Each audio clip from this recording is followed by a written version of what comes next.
Aunque separados por miles de kilómetros en el extenso mapa de América Latina, México y Chile comparten más de lo que a simple vista puede observarse.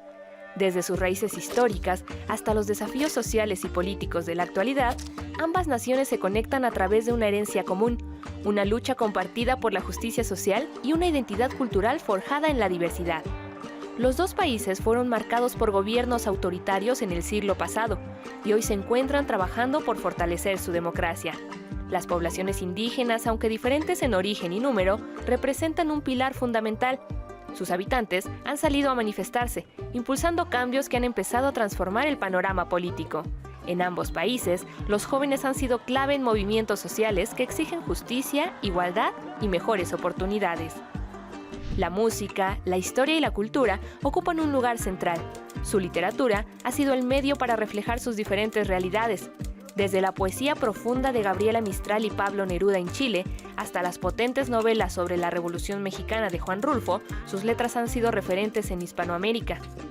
La 7ª edición de la Feria Internacional del Libro de las Universitarias y los Universitarios es un espacio de encuentro entre México y Chile, que pese a sus diferencias, caminan juntos en muchos aspectos, reflejo de los grandes desafíos que enfrenta actualmente América Latina. Quédate en esta emisión para conocer más detalles de esta conexión en la Filuni 2025. Ya lo menciona bastante bien Viri en ese minuto. México y Chile tienen puntos en común súper importantes en la literatura, por supuesto, en lo social y en lo político. Y como aquí en Trending siempre hablamos de los temas que nos interesan a los jóvenes, vamos a utilizar de pretexto que en este momento se esté llevando a cabo la Feria Internacional del Libro de las Universitarias y los Universitarios aquí en Ciudad Universitaria para hablar sobre qué relación tenemos en este momento, Nicolás, Beto, los jóvenes, ya no solamente con la literatura, sino también con un contexto latinoamericano actual y bueno, también qué tenemos que decir en torno a esta feria que ya se está llevando a cabo, esta feria literaria y pues que estamos muy emocionados, Beto. Hola Ren, qué gusto saludarte y pues sí, como dices, es mucha emoción la que vivimos esta semana aquí no solo en TV UNAM, sino a nivel universidad. La gente se está congregando hasta el domingo 31 de agosto que tendremos oportunidad de visitar la Filuni y como bien lo mencionaba Renata para abrir esta emisión de En Trending, pues bueno, tenemos una charla muy variada porque queremos ahondar en esas conexiones que tenemos en un país pues ya en región de Norteamérica, pero en comunidad Latinoamérica, Sudamérica que contiene a Chile y es al final cuentas el compartir experiencias muy similares y en distintos frentes. La literatura es el punto central de Filuni, pero también abre la conversación a otros temas y sobre todo a lo que están viviendo las juventudes y es por eso que para platicar de muchos de estos temas vamos a darle la bienvenida a Nicolás Dip. Nicolás, bienvenido, doctor en Historia y sociólogo por la Universidad Nacional de Plata de Argentina, actualmente profesor de tiempo completo de Historia en el CIDE y profesor de asignatura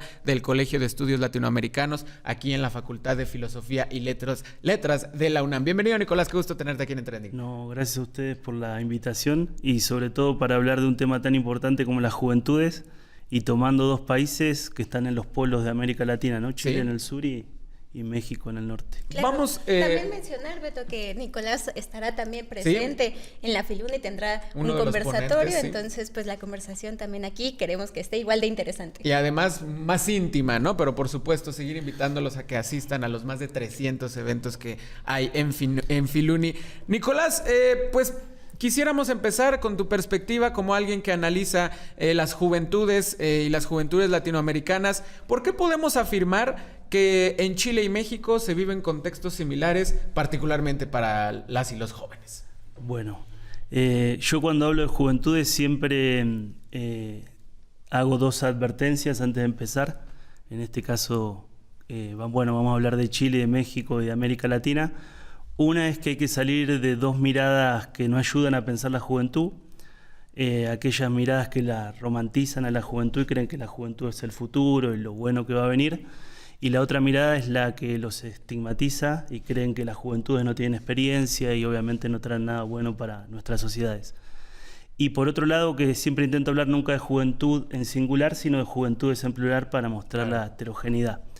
Bueno, para pensar a México y a Chile en la actualidad y a ambos países en América Latina, yo ahora estaba leyendo un informe que es de una fundación que se llama Friedrich Ebert, donde participaron estudiosos del tema en distintos países. Por ejemplo, de Chile participó Óscar Aguilera, de Argentina participó Melina Vázquez y otros estudiosos del tema. Hicieron una encuesta en 14 países de América Latina y encuestando a 22.000 jóvenes. Y ahí muestran un conjunto de problemas que atraviesan a diversos países, entre ellos a México y a Chile y a otros países de América Latina. Y voy a nombrar 3 porque son 3 problemas centrales que obviamente afectan a la juventud y también al resto de la sociedad. Trabajo, educación y política. Por ejemplo, uno de los porcentajes que tiene esa encuesta es que en esos países, en esos 14 países de América Latina, entre los que están México y Chile, solamente un 30% de la población joven tiene trabajos formales. Eso habla, ¿no?, de un 70% que está entre trabajos intermitentes o informales. Después, por otro lado, en relación a la educación, si bien tenemos juventudes bastante escolarizadas en América Latina, con índices que rondan el 50% según ese informe, todavía sigue siendo muy difícil el acceso a la educación superior y sobre todo a la universidad está muy centrado en sectores medios y altos, ¿no?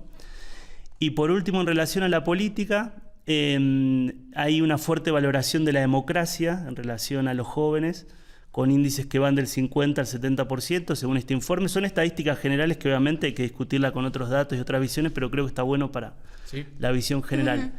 Pero después, si se analizan el nivel de insatisfacción con la democracia y si le preguntan si creen que la democracia les resuelve sus problemas educativos, laborales, hay índices que están creciendo y van por el 30% de insatisfacción con cómo creen los jóvenes en la actualidad que la democracia les resuelve sus problemas.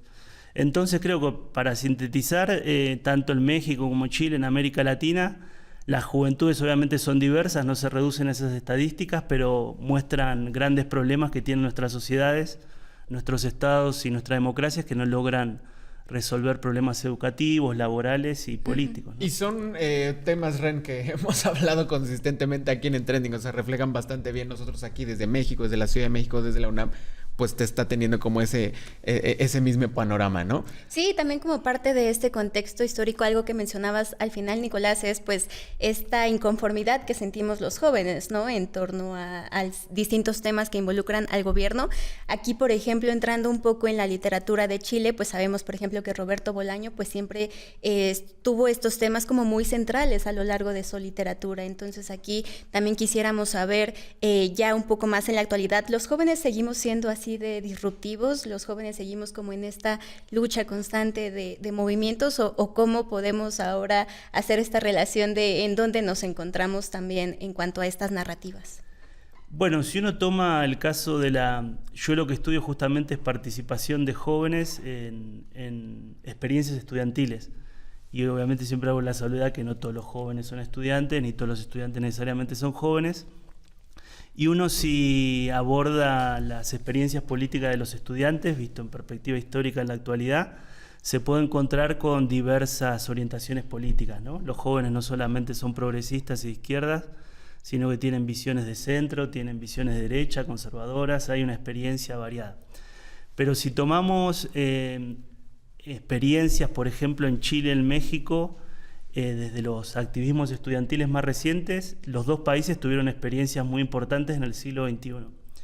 Por ejemplo, pienso en el caso de Chile, hubo 2 grandes movimientos estudiantiles, uno en el 2006 y otro en el 2011, que dicho sea de paso, en el 2011 sale el que es el actual presidente de Chile, Gabriel Boric, y también una de las secretarias de Estado, que es Camila Vallejo.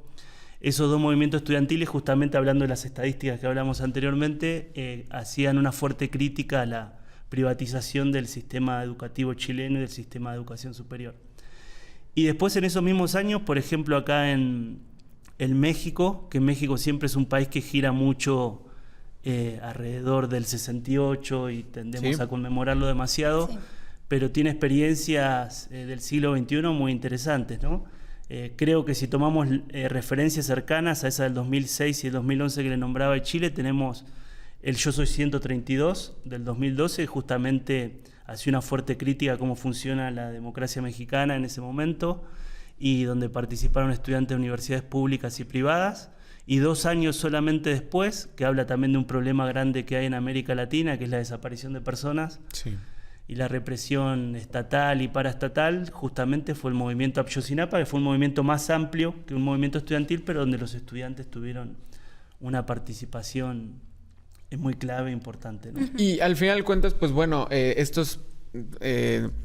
pues sí, estas similitudes que nos describes bien históricamente, Nicolás, también particularmente en México han visto una nutrición de otras poblaciones con procesos migratorios. México en el siglo XX particularmente recibe pues a refugiados de distintas naciones, entonces eso también ha permitido ese acercamiento, Chile siendo uno de ellos. Entonces, pues Ren, eso es lo que vamos a hablar ahorita, Nicolás, en la segunda parte de En Trending, pero primero vamos a ir a una muy breve pausa, no se despeguen porque pues estamos generando esta conversación de qué es, cómo es que México y Chile y sobre todo sus juventudes nos sentimos cercanos, qué es lo que compartimos y sobre todo hacia dónde podemos caminar. Así que ya volvemos aquí a En Trending.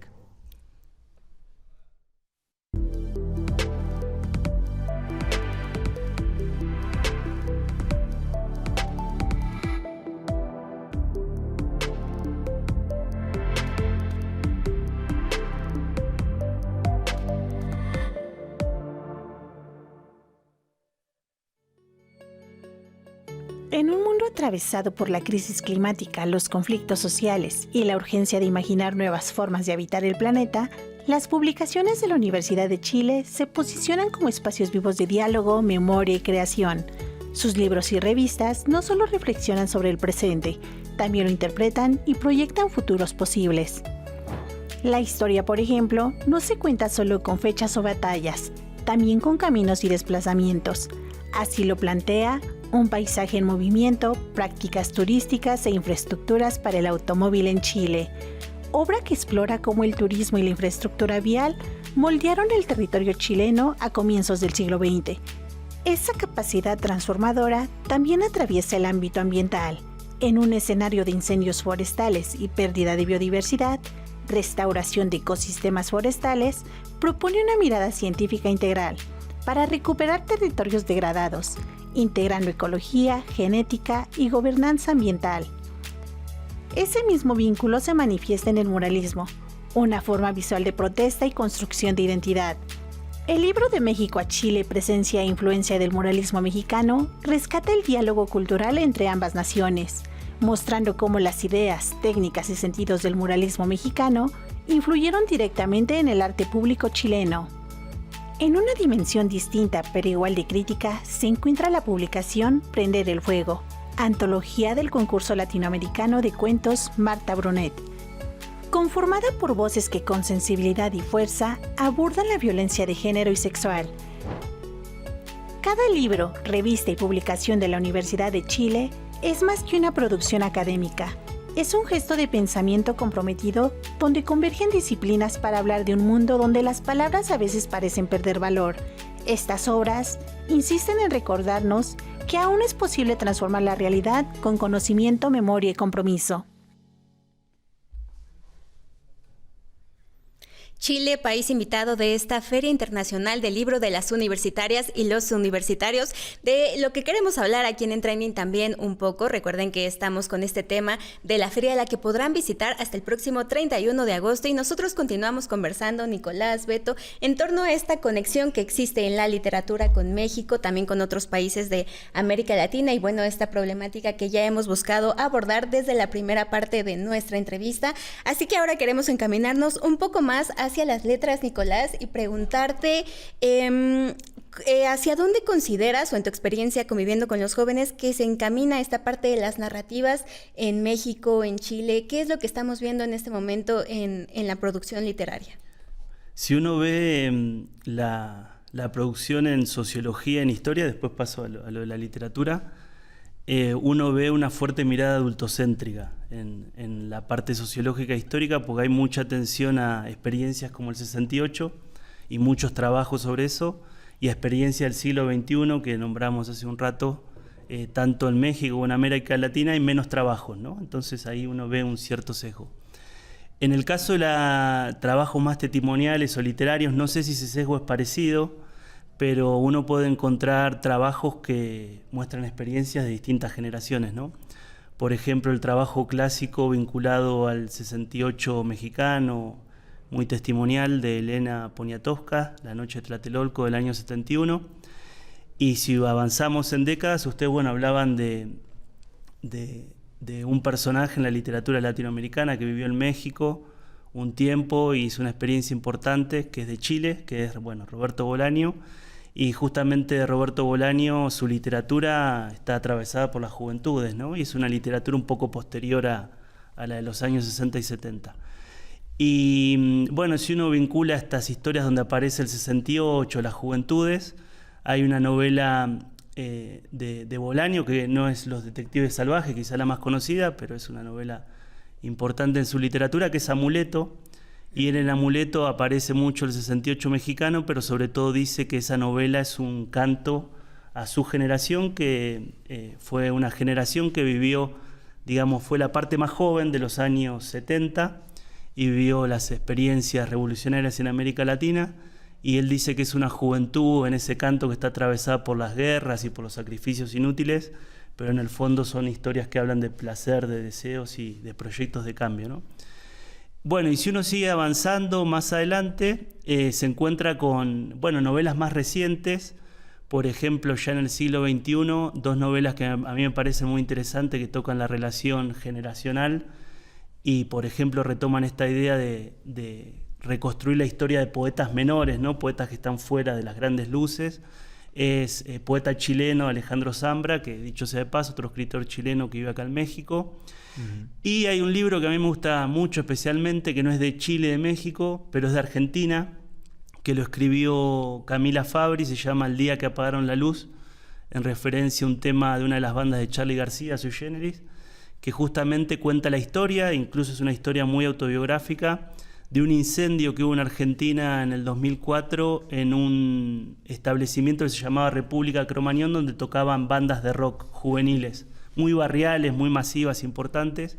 Y hubo un incendio en ese espacio donde murieron casi 200 jóvenes. Y un poco, esa novela a mí me interesa mucho porque habla de la actualidad de las juventudes en el siglo XXI, muchas veces desprotegidas por el Estado y atravesando condiciones sociales, culturales y económicas que ponen en riesgo su vida, ¿no? Claro.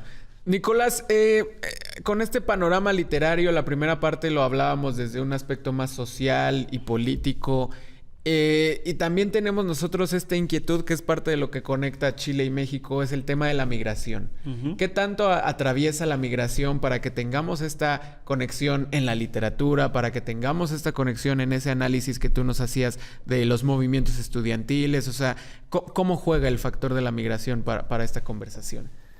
Creo que acá en México el tema de la migración y recibir extranjeros es una experiencia central. Tiene distintos momentos y distintas migraciones. Si hablamos, de exilios forzados, está un exilio clásico a principios del siglo XX, que son los exiliados de la Guerra Civil Española, que tuvieron y tienen, ¿no?, muchos de sus descendientes. Por ejemplo, pienso en los Villoro, una intervención clave en el panorama cultural e intelectual de México, sí, incluso en la creación de instituciones. Y después están los exilios latinoamericanos, sobre todo con los sureños, de los años 60 y 70, que fueron exilios que se llevaron adelante por las dictaduras militares del Cono Sur. Y muchos de esos exiliados los recibió México.